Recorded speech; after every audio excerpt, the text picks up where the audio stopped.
काहीतरी लिहू शकतात ह्या निबंधावरती.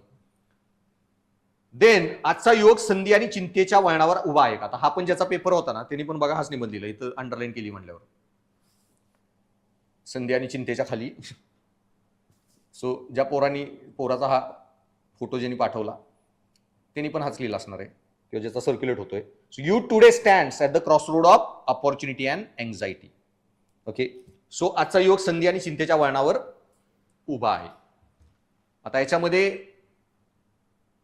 हा निबंध सगळ्यांना वाटणारे चांगला आहे, मी लिहू शकतो. तुम्ही स्वतःच्या लाईफशी रिलेट करून बऱ्याच गोष्टी लिहू शकता.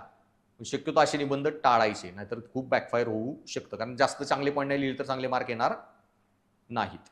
ओके, आता याच्यामध्ये मग अगेन आता ह्याचं पण डिकोडिंग कसं करायचं ते तुम्हाला नीट शिकता आलं पाहिजे. तर मग तुम्हाला खूप डायमेन्शन मिळतात निबंधात लिहिला. मग सांगितलं ह्या निबंधाचं वरच्या डिकोडिंग कसं करायचं ते. मग ह्या निबंधात डिकोडिंग काय की you today stands at the cross road of opportunity. मग पहिल्यांदा तुम्ही एखादं उदाहरण लिहा की आजच्या युवकापुढं कशा चिंता पण आहेत, अपॉर्च्युनिटी आणि एन्झायटी. त्याचं एखादं उदाहरण सांगा बरं, एखाद्या गोष्टी लिंक करून की त्याला दोन्ही गोष्टी ऍट अ टाइम सतवत आहेत, अपॉर्च्युनिटी पण आहे आणि एन्झायटी पण आहे.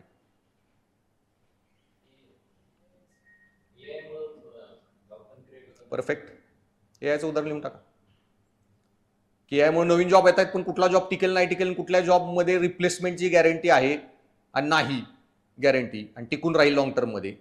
ओके, का तेच एआय माझा जॉब रिप्लेस करेल, कुठलं करिअर चूज करू, मग एआय मध्ये पण कुठं जाऊ, कसं, कुणालाच गॅरंटी नाही.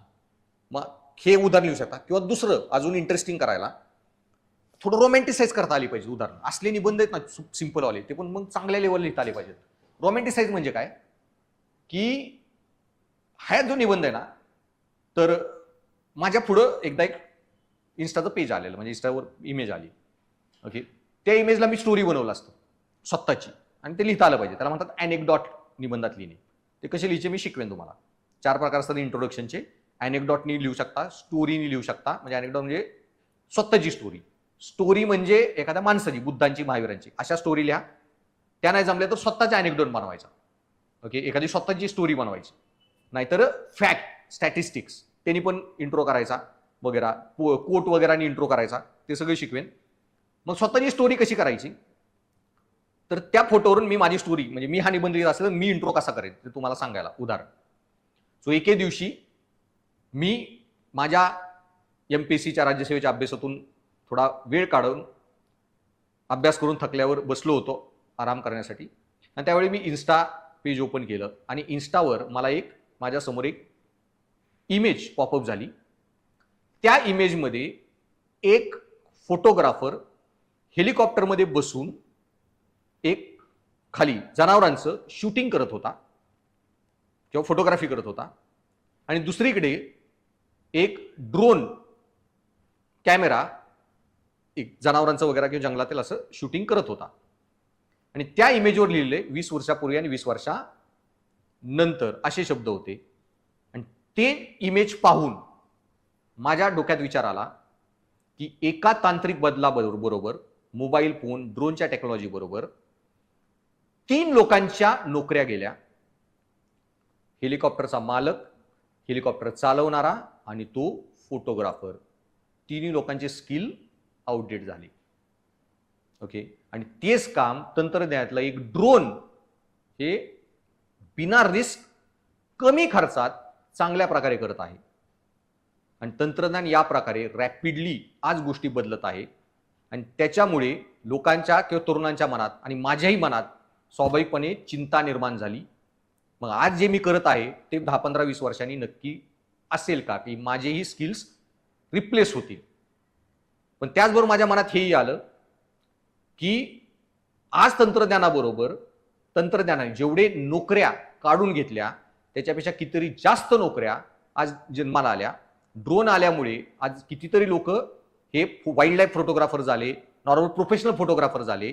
ते इन्स्टावर वेगवेगळे पेजेस काढून आपले रील्स बनवत आहेत आणि प्रचंड पैसा कमवत आहे. सो जरी तंत्रज्ञानाने काही नोकऱ्या काढल्या आणि त्याच्यामुळे चिंता निर्माण झाली पण तंत्रज्ञान त्याच्यापेक्षा जास्त संधीही जन्माला दिल्या. हे इतिहासातून नक्कीच दिसून येते. आणि या पार्श्वभूमीवर आपण या निबंधाची आणि भविष्याची चर्चा करूयात. हे झाला तुमचा अॅनेक्डोट. ऑन स्पॉट इमेज माझ्या डोक्यात आली आणि मी लिहून टाकला. 100 शब्दात त्याला क्लिअर सांगायचं. निबंधात काय लिहिले मला क्लिअर, निबंधाचा क्रक्स माहिती आहे. हे घे उदाहरण. हे अॅनेक्डोट सगळ्यात इझी वे असते, ती प्रॅक्टिसने जमून जाते, स्वतःची स्टोरी बनवायची वगैरे. So introduction. मग आता पुढं की आजचा युवक संधींची त्याच्या वळणावर उभा आहे का? तो वळणावर उभा आहे का? हो. मग का? तांत्रिक बदल, आर्थिक बदल, पॉप्युलेशन वाढलेलं आहे वगैरे सगळे गोष्टी, कुठल्या गोष्टी प्रॉब्लेम क्रिएट आहेत त्या करत आहेत, ते सगळे बदल तुम्ही लिहून टाकायचे. मग ह्या बदलांमुळे संधी कुठल्या जन्माला आल्यात त्या लिहून टाका. चिंता कुठल्या जन्माला आल्यात 100 शब्दात त्या लिहून टाका. आता ह्या दोन्हीमुळे ओके आज तरुणांना, मग हे तरुण संधीच्या उंबरट्यावर आहेत का, देन तरुण तुमचे चिंतेच्या उंबरट्यावर वळणावर आहेत का, दोन्ही पॉईंट 50-50 शब्द लिहिले. मग त्याच्यानंतर याचा त्यांच्यावर काय परिणाम होतोय.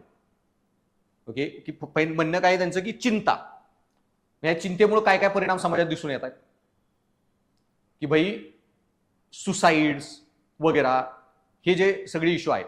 सो सुसाईड वगैरे ज्या वाढल्यात तरुणांमध्ये, नोकरीच्या संधी कमी वगैरे वगैरे काय काय प्रॉब्लेम झाले. देन संधी, पण नवीन नवीन संधी कशा निर्माण होत आहेत त्याच्यावर पण हे लिहिलं. पण मग ह्याच्यात प्रॉब्लेम काय आहे की ह्यांना गॅरंटी नाहीये, हे करिअर घेतलं तरी टिकेल नाही टिकेल. मग ह्याच्यावर सोल्युशन काय लिहिणार, म्हणजे निबंधात पर्याय पण लिहून टाकायचे. मग सरकारने काय केलं पाहिजे, तर एक फिक्स अनएम्प्लॉयमेंट भत्ता जे दिला पाहिजे. नवीन नवीन ज्या स्किल्स येत आहेत, AI, डेटा अनालिटिक्स वगैरे, त्याचे फ्री कोर्सेस करून टाका. सगळं लिहून टाका सोल्युशन मध्ये जे मनाला येईल ते, की कुठली नवीन ऑपॉर्च्युनिटी, नवीन फी असेल. शिक्षणाला कुठल्याही मुलाला भारतात हेच नाही पाहिजे, पैसे भरावे लागू नयेत. जे करिअर करायचं ना ते करून टाक. सरकारने ते काम केलं पाहिजे. तेव्हा तर मुलांना कळेल ठीक आहे, मी इथं पैसे घालवले तरी ठीक आहे, उद्या नोकरी नाही लागली दुसरा एखादा कोर्स करेन, सरकार माझी फी भरते वगैरे, मी नवीन काहीतरी नोकरी शोधेन. सो बेसिकली हे चिंता कशा डील करायच्या ते सोल्युशन मध्ये. पण हा निबंध बऱ्याच